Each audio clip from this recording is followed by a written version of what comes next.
تحدي والنشاط والحماسة عليكم يا أغلى متابعين، عاملين إيه؟ يا رب تكونوا بخير دايما. أهلا بيكم في فيديو جديد في يلا مع علاء. لو أنت أول مرة تشوفني والفيديو عجبك يا ريت تنسانيش بأحلى وأغلى وأجمل لايك وشير وسبسكرايب.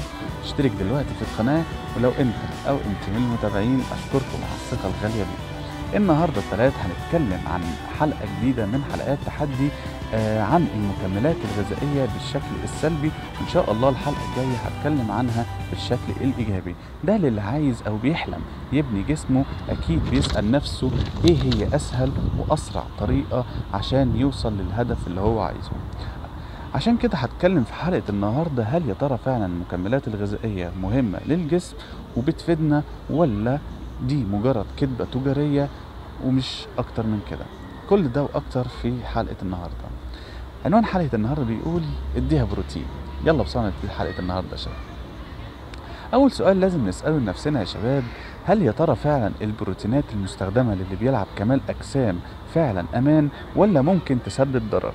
بس قبل ما أجاوب على السؤال ده أحب أقول لك إن كتير من الشباب اللي بيبقى عايز فعلا يبني جسمه بيتم إقناعهم باستخدام بروتينات تجارية وأحماض أمينية معلبة في كل وقت، وبحجة إنها ما فيهاش ضرر زي اللي بتسببها الهرمونات والمنشطات الرياضية. والحقيقة الكلام ده كله تجاري بيرجع للشركات دي بالمليارات كل سنة، وده على حسب الكلام اللي أكده ديفيد ماجنان في ذا جلوب أند ميل. في بعض الناس بيعتقدوا ان المنتجات دي امان، بس لازم نعرف حاجة مهمة جدا يا شباب، وهي ان الاستخدام الغير مقنن للمكملات دي كفيل انه يسبب لك اضطراب في الاعضاء الحيوية في جسمك زي الكبد والكلى والعظم. والكلام ده على حسب ابحاث ودراسات علمية، مش جايبه او انا بقوله من عندي. ده غير ان كتير من البيانات او المواصفات اللي بتبقى مكتوبة على العلبة مش دقيقة كفاية بحيث انها تطمنك ان المواصفات ديت حقيقية وموجودة في العلبة. وده اللي اتكلمت عليه مارينا هينون من جامعة هيلينسكي لما قالت ان 90% من المواد الداخلة في تركيب المواد دي ما بتبقاش مطابقة للنظام الصيدلي. ومن ناحية تانية ان المواد اللي بتبقى في العلبة غير المواد المكتوبة على العلبة، وده اللي وثقته هيئة المستهلكين في سنة 2013 لما قالت بان في نسب عالية من بعض المعادن زي الارسنيك والرصاص والزئبق والكادميوم في كتير منها.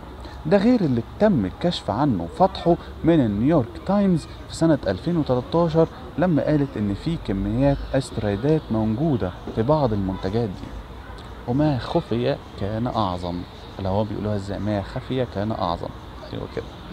في النهاية يا شباب، نصيحة من شاب زيكم، بلاش تنجرف قوي وتوهم نفسك ان المكملات الغذائية دي هي الحل والعلاج، بس هي ممكن تفيدك او تضرك، ما انت مش عارف ولا هتعرف، وهتفضل تسحب منك فلوس وانت مش عارف.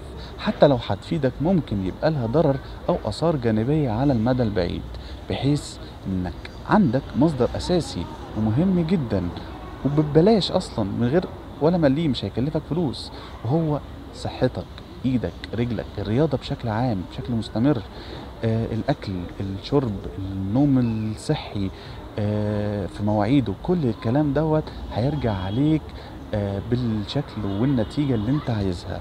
وكفاية هدفك واصرارك على الوصول للهدف اللي انت عايزه. ما توهمش نفسك ان المكملات الغذائية او البروتينات ديت هتخليك توصل للجسم اللي انت عايزه. لا، انت عندك مصادر كتير قوي لو استغلتها صح صدقني هتوصل للنتيجة ديت بشكل اسرع وبشكل صحي باذن الله. دي يا شباب كان موضوع حلقة النهاردة. اتمنى يا رب ما اكونش طولت عليكم، واتمنى اكتر اكون قدرت اساعد او افيد اي حد يتفرج على حلقة النهاردة ولو بشكل بسيط جدا. اشوفكم ان شاء الله يوم الاحد اللي جاي في حلقة جديدة من حلقات تحدي، وهنتكلم ان شاء الله في الحلقة الجاية عن الشكل الايجابي او الرأي الايجابي للمكملات الغذائية. استنوني، ما تروحوش في اي حتة. ده يا شباب كان موضوع حلقة النهاردة. اتمنى يا رب ما اكونش طولت عليكم.